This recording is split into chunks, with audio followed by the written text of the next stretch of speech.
যাচ্ছে, দেখো এদের বোট আছে, চিন্তা করতে পারতেছ?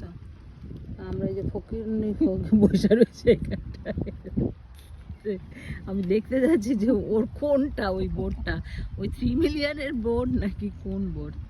শালার পয়সা। ও 3 মিলিয়নের বোর্ডে গিয়ে উঠো, আর আজকে থাকবে, কালকে থাকবে, এক সপ্তাহ থাকবে, রাইট? হ্যাঁ ব্যাস, তারপর মাসখানেক পরে ছাড়াছাড়ি ওরা হয়ে যাবে। না না তা বললো কি এরা নাকি বোর্ডগুলো কোথায় নিয়ে যায়, কোন মিলিয়নে যাচ্ছে দেখি ভাই, এই যে কোন বোর্ডটাতে যাইতেছে। হ্যাঁ রে দীপা, ওই 3 মিলিয়নের বোর্ডেই যাচ্ছে।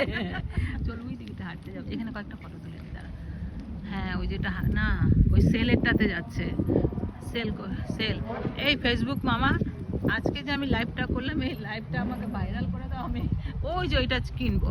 আচ্ছা না না, এটাই এটাই দীপা, হ্যাঁ এটাই, হ্যাঁ বললাম না ওরা থাকে এখানে, ওই যে দেখছো, ওই যে এইটাতে, এই একটা আমার লাইভে দেখো একজন বলছিল এটা নাকি ওর খুব পছন্দ, 3 মিলিয়ন। মাই গড, দেখো ওরে শালা কত টাকা রে ভাই। আজকে এটা ভাইরাল করে দিও, তাহলে আমি একটা কিনে নেবো ওখানে। ওকে চল দিবে।